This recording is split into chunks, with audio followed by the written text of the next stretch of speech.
does that even mean, Bowers Game Corner? Ahoy there, YouTube! Great. Unprofessional. Where's your makeup department? Back again for more of our top 100 games of all time. I'm here with my friend Brandon. Hello. And we're going to be talking about numbers 50 to 41 today. But before we get started, as per normal, we're going to do an honorable mention. And I have Dice City from AEG. Love Dice City. I got to play it 2 or 3 times, and I just, smitten with the game. It's just one I don't own, and I worry about the replay value of the game. So that's why it doesn't make my list. But Dice City from AEG, did you try this one? Nope. I think I've seen it. I think I saw it at Gen Con or something, but I didn't play it. Yeah, really fun dice rolling, place your dice kind of game, upgrade your city special abilities. I love anything that allows me to create a city. Honorable mention, Dice City. So let's get to number 50, and we have Rhino Hero from Haba. And Rhino Hero it's just a fantastic game overall. It's an absolutely outstanding children's game where you are going to be bending cards and then placing cards on this tower. You're going to make the tower bigger and bigger and bigger and bigger and try not to knock over the tower. So at heart, it's kind of a dexterity game, but it gets a little bit more difficult because you're going to be playing cards and trying to attack people, and then you have to place the little rhino all the way on top of it. And everybody can win together if you get it all the way to the top, which is really fun to try and attempt. And it's just a great party game. It's just a great family game. It's just a great children's game. And you can easily modify the rules to make it just stacking cards. Have you played this one? Mm-mm. Yeah. I know nothing about this one. So. Yeah. Number 50, Rhino Hero, a game I really do enjoy. All right. Moving on to number 49, yet another game that I don't have. That is When I Dream from Draw Lab Entertainment. I got a chance to do a Kickstarter video for this one, and it's outstanding. It's fantastic. I think it's one of my new favorite party games. I can't wait to get a copy of my own. So in When I Dream, one person is going to have their eyes closed. They're going to have this little thing that covers their eyes, like a shower cap or whatever. Okay. Everyone else is going to be put on a team. So you're either trying to help the blindfold, hurt the blindfold, or you might be somewhere in the middle. And then you're going to have 2 words put in front of you, and if you're on the good team, you're trying to help the person figure out the word. If you're on the bad team, then you're trying to hurt the person from learning the word, try to get them to guess something different.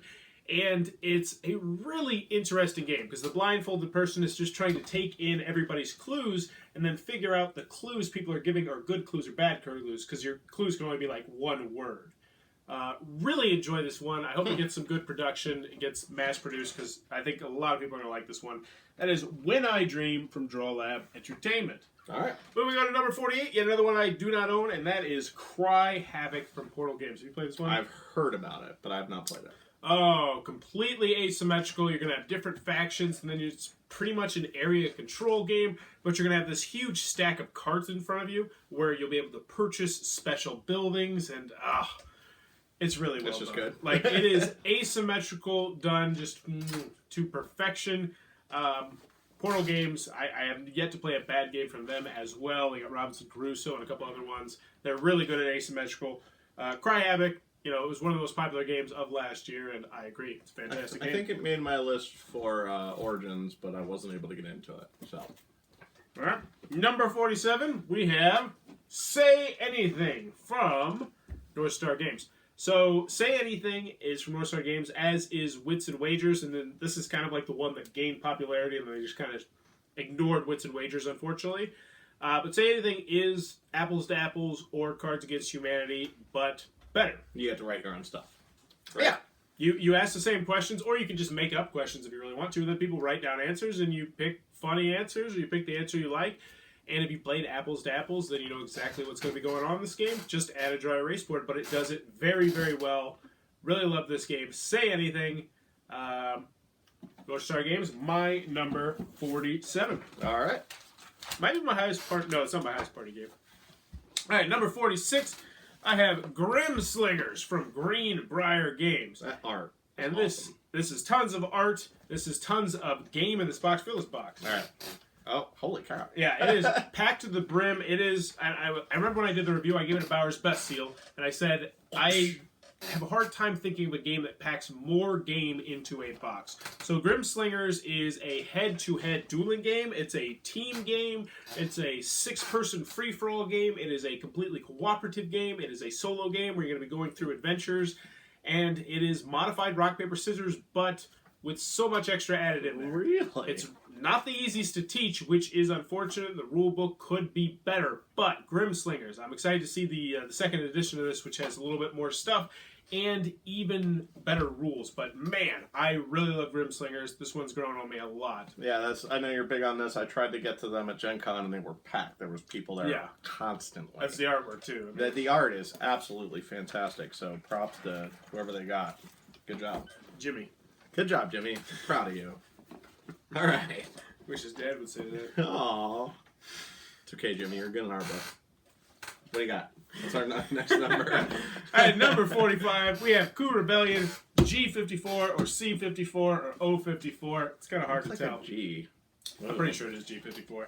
All right. And Koo actually used to... Oh, crap. Koo is on my honorable mentions list because this game killed Koo for me. And some people argue that Koo is a better game because everybody knows their roles and everybody's familiar. So what makes this different? What makes this difference is each and every time you're going to have different roles. Okay. Think Dominion-esque, where you might play a game of this, then you might switch out 3 roles. Then you might play a game of this, and you might switch out 3 more roles. It'll be ever-changing. Now, unfortunately, this did not get as popular as I think they were thinking it would be, because are you ready to see the inside of this? I'm ready. Drum roll? All right, so... I don't know what I'm doing. All right.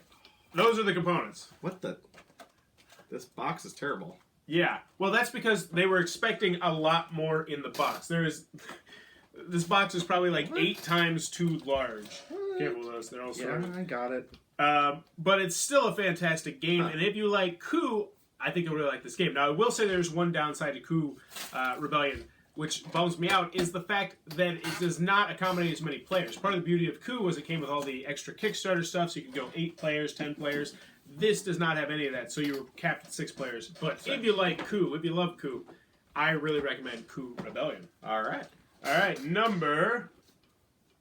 After Koo. 44!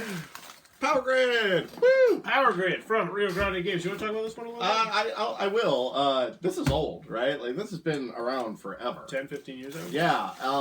Fantastic. It's really a game about economy. It's supply and demand. You have certain resources like oil or garbage or coal, and you're trying to basically mitigate your cities that you have on the board versus the items that you're able to buy. I am terrible at this game. I cannot win this game. I've never won because I'm not good at board games. Sorry, internet. Pure math. Yeah, it's about 2 hours. It is a little bit of a slog, but it's really stinking entertaining. No real downtime. I love the bidding mechanic and the catch-up mechanic where you're moving between, you get to buy a city first versus you get to buy resources first. The auction. I'm getting at Origins. We're talking a lot about Origins. We're going to do some stuff at Origins. It'll be good times. But I'm going to do a big board version of this where I've seen it where they have light bulbs on the cities so that I've seen this. I don't know if they're going to do it at Origins. I hope they do. Where when you power your cities, the light bulb lights up, which is just kind of cool. I mean, it's silly and stupid, but it's cool. Excellent. I don't know what you want to say about it, but I'm glad you put this on the list. That's a good game. Only thing I would mention is it's incredibly mathy. It's all trying to count numbers. Like who's going to do this versus who's going to do that? How much money am I going to spend on this turn?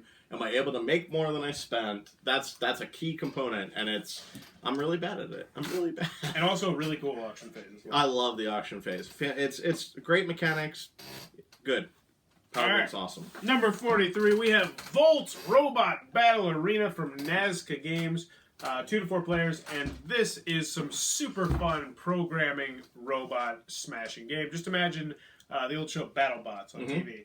And you're going to be programming your robots to move, to try and shove people, to zap people with lasers. Once you play the game a couple of times, you can start adding on the really cool stuff like buzz saws and mines and all sorts of really cool stuff like that. It's a fantastic game. I liked it. All the different player counts. 4 players is even more fun. But if you like programming games, you need to check out Volt. It's just that simple. How is this different than the other one that's robots and I can't think of the name? Because this is 30 minutes, and 30 minutes or less, I would say. Oh, okay. It is so very short. quick, very simple. Yeah.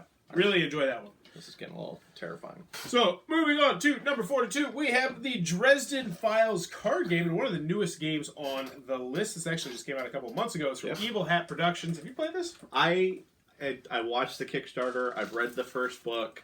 I didn't kick it. I've heard about it. I'm dying to try it. I watched your preview video. Or review. It was a review. It was a review, sorry. They wouldn't send me a game. I asked them, hey, you guys want to check this out? But, I mean, I was very interested. I don't know. Why does it make the list, and why the tie? Very curious. It's Gateway. It's Gateway, but at the same time, it is really fun. I mean, the only real cons I have of this game is it is on the lighter side.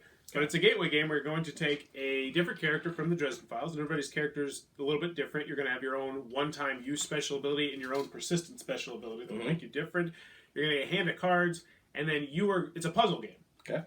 You're going to try and figure out how you can solve the puzzle, aka the board, defeating bad guys, overcoming obstacles, gaining certain perks by using your special abilities at specific times. About the only con that I have with this is if you don't like cooperative, obviously it's not for you. What's the game time on it? Or what's the play time? Less than 30 minutes. Less than 30. It is quick to set up, quick to tear down. But you mentioned that I think in your review, you said that the final thing can come down to a dice roll. Is that right? Yes, and I say that in a good way. So essentially, if you fail, if you don't, because it's completely cooperative, if you get to the point where, like in Pandemic, you would just fail and be game over, instead you get like a improbable dice roll. Effort. Yes, but it's not completely improbable. Like maybe it's like a 15 to 20% chance to win, and it increases if you played the game better. Huh. So it has... See, I kind of like that. I'm a big luck guy when it comes to board games. I dig that. I think that's awesome. Some people would absolutely hate that.